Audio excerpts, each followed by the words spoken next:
Yo tout le monde, donc on se retrouve dans une nouvelle vidéo.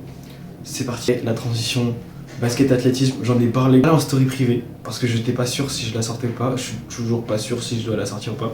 Mais je vais en faire part et je vais essayer de vraiment de parler cash. C'est savoir que je faisais du basket avant, pendant genre 10-11 ans. J'ai fait du basket au CEP, donc c'était un très bien. Et moi en vrai je me plaisais, je suis monté jusqu'au niveau national. C'est aussi parce que en vrai l'ambiance, j'aimais pas trop, genre j'aimais plus trop.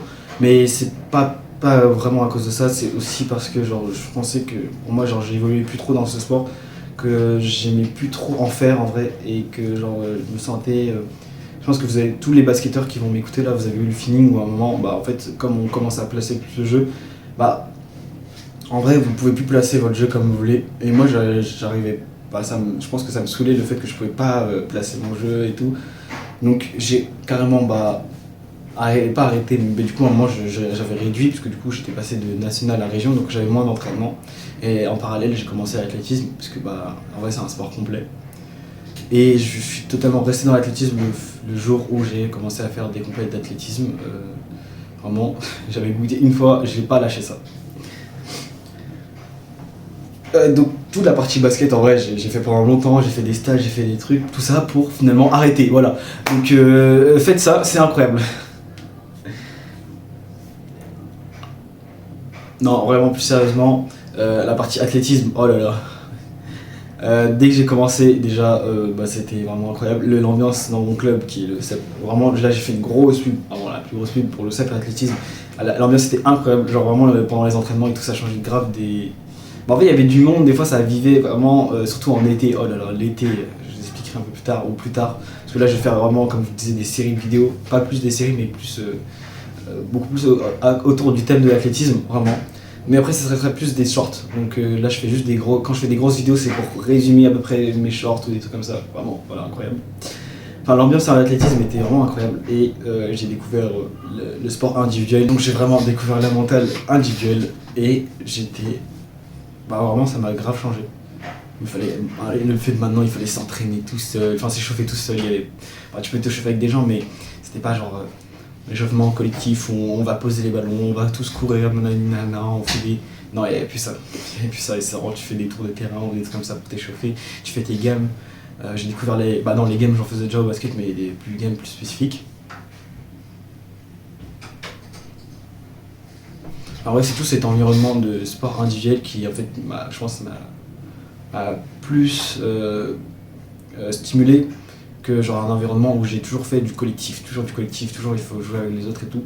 Je dis pas non plus que je suis devenu un mec qui aime pas le collectif parce que je fais toujours du basket à côté, mais la compétition en collectif, je pense ça m'a vraiment saoulé.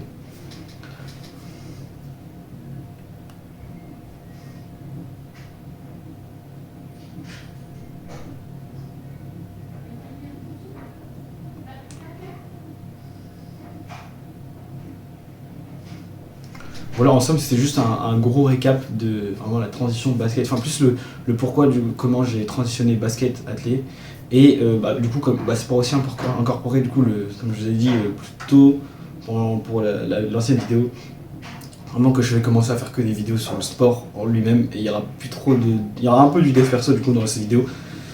Mais il y aura beaucoup plus de sport que genre de dev perso. Le dev perso m'a servi à incorporer, enfin me faire connaître un peu et faire savoir que je fais des vidéos. Maintenant, du coup aussi j'ai fait un TikTok par jour. Voilà, donc forcément. Et si vous voulez, à la fin de vidéo là, avant qu'on se quitte, je vais vous laisser sur une compilation de certains trucs. Et en fin de vidéo, je pense que je vais vous laisser sur une petite compilation de vraiment, par exemple, de ce que je fais. Je vais essayer de prendre une vidéo par épreuve et vous expliquerai dans une prochaine vidéo ou sur un short quelles épreuves je fais. Voilà, en tout cas, moi c'était une petite vidéo tranquille, chill. Ça faisait longtemps que j'avais pas fait des vidéos, mais je me suis un peu pas obligé, enfin si je me suis obligé de faire une vidéo tous les mois. Parce qu'en fait, du coup, de base je voulais faire tous les 2 semaines, mais en fait, le fait que je fais des shorts et des vlogs, ça me prend plus de temps et le contenu, j'essaie de faire un peu qualitatif, donc ça me prend un peu plus de temps. Donc je vais faire toujours une vidéo par mois. Parce qu'en fait, je préfère faire de la qualité en vidéo que de la quantité, surtout que c'est des formats un peu plus longs. Alors que les shorts, je peux faire plus de quantité et que ça soit un peu moins propre, mais qu'il y a quand même de l'audience, mais bon, vous voyez un peu le concept. Surtout qu'à côté, du coup, j'ai un podcast. Voilà. Mantra, je fais une petite pub. Podcast Mantra qui est le podcast justement sur le dev perso. C'est pour ça que le dev perso, je n'ai plus trop besoin sur cette chaîne, parce que j'en parle dans le podcast. Voilà, c'est tout. Écoutez, abonnez-vous, lâchez vos meilleurs pouces bleus, mettez la cloche aussi. Et sur ce, on se retrouve dans un mois. Je pense que la prochaine vidéo, ça va être sur le récap de ma saison hivernale. Ça peut être intéressant de parler de ça. Ouais, on va faire ça, je pense. Dans les finalistes. Alors c'est probablement bon si le saut est mesuré parce qu'il...